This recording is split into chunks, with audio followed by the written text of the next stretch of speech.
Hello everyone, my name is Christopher Harper and I'll be your professor for journalism research. This is an online course, online only. We don't meet, we don't Skype, we don't do anything like WebEx. We work through a website and we do everything electronically. I use a website, Journalism Research, which is available for discussion questions, for a syllabus, for library materials, for exercises. Everything is about that. The only thing that I use Blackboard for is for general announcements, very rarely, and also for the gradebook. I can't provide the same security as Blackboard for grades, and so that's the only thing that I use Blackboard for.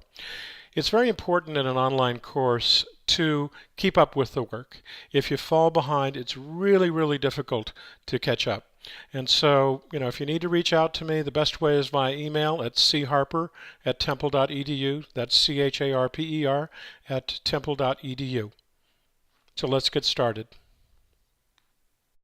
So here is the website at journalismandresearch, all one word, .com. And here you can find a lot of things. So that the home page will essentially give you where the video lectures are located on YouTube. Also, you will find that the assignments are under assignments, the discussion questions, and there will be 2 each week. The library, which has PowerPoints that I'll use in the various lectures that I do, and also the exercises that you have to complete, and then the syllabus. So let's take a look at how the assignments work. Okay, so for example, for week 1, you have to purchase the book from Brant Houston, which is very important for this class, and please get it as soon as possible if you don't already have it. So you read a specific chapter, and then you look at, this is the supplemental material, the username and the password are these, and then you also need to go to the YouTube lectures, which exist here. So there'll be 1 or 2, sometimes 3, for each week, and you need to go through those. And you will find the PowerPoints under Library. So if we go back up to the top, you'll see Library here. And for the first week, there's a PowerPoint lecture, and then the material under Courts and Crime, and then an exercise or a practicum that you have to do, and then email to me, and then one on the government, and then a government practicum. You'll also find over here the video lectures link, some links to various topics that we cover in these lectures, and then you can go back to home very easily. Now here under discussion, we really can't have a classroom discussion, and so we use the discussion board. And so I will put up 2 discussion questions each week. Usually I'll put them up on Sunday, sometimes Monday morning, and then you'll have 24 to 48 hours to answer each of those questions with up to 200 words. So you have 2 initial responses, 1 to each of the questions, and then you have 2 additional posts, either reacting to what I post or what other people post, and each of those have to be 100 words. So during the course of a week, you have 4 responses to be made during the course of a week for a total of 5 points. If they're late, you can get only 70%, and you can't do them after the week ends, and the week ends at 5 p.m. Eastern Daylight Time on Sunday. So if you delay after that time, you don't get any points whatsoever, or only as many points as what you respond to. So in going back to the assignments, you've got the reading, you have the video lectures, then you have the various discussion questions. So the first week we'll post a biography of one another, and then a discussion question. It's due the next day. That would be Wednesday. Tuesday at 5 p.m. And then I will post another one which is due Wednesday at 5 p.m. And then 2 more responses by 5 p.m. Eastern Daylight Time Sunday.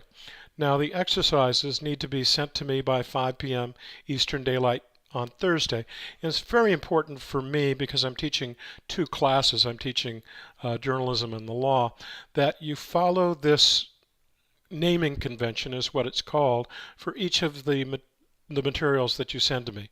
So it should be your last name and then J Research and then whatever you want to call the assignment. So exercise 1, exercise 2, crime exercise, government exercise. What I'm really concerned about is that it's your last name at the beginning. And then I don't want you to duplicate the name of the assignments for the next one, because that, when I put it into a folder, it means that it will erase it. If everybody sends to me education exercise, it's going to cancel each other out. So it's very important that you follow these for my sanity. The subject line should be the same in the email so that I can quickly go through them and get them back to you. So what I'll do is I'll put up these these brief summaries. The participation is ongoing. Introduction by Tuesday, the discussion questions 1 and 2 by Tuesday and Wednesday, and then the exercises are due by 5 p.m. Eastern Daylight Time on Thursday. Now let's just go through the syllabus. You can look at it, download it. I'm not going to go through it in great detail, but as I said, it's very important that you keep up.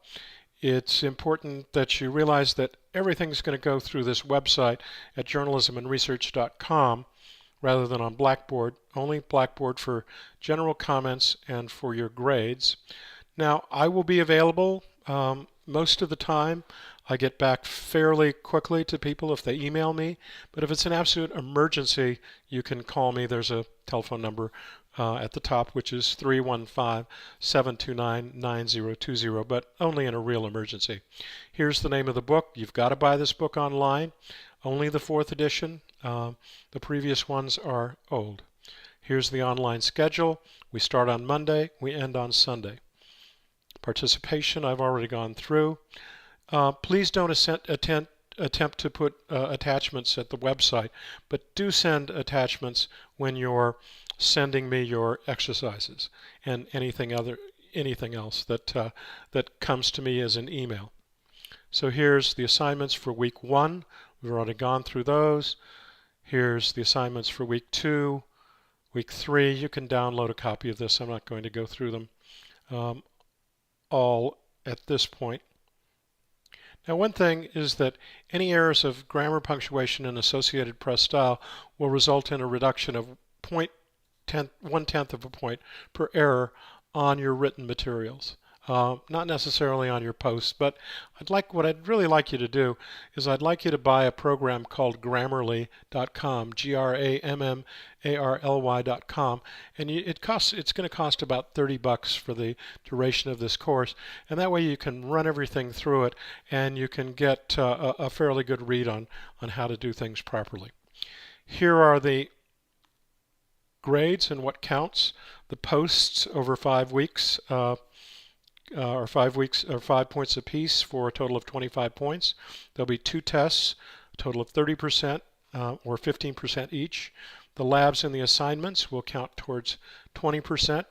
And then a story, which is all research is supposed to turn out to be something like a story, is worth 25 points. And this involves at least two sources that you speak to in person, and some data manipulation either through Excel or Access in order to do that work. Here's the grade distribution, fairly standard.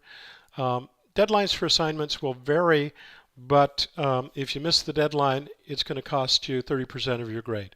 You can turn the material in, not posts for the discussion questions, but exercises within 1 week for up to 70% of the grade. So if it's worth 5 points, you can get a maximum of 3.5. You cannot do that with tests. If you miss a deadline on a test, the only thing that you can do is a paper of up to 1,000 words. You've got to come up with the topic. You send it to me, and you can only get 70% of the grade if you missed a test. Academic rights and responsibilities, academic honesty, students with disabilities, pretty standard fare on all syllabi, and so you can read it here. So that's all I've got for now, so we'll see you online. Thanks very much.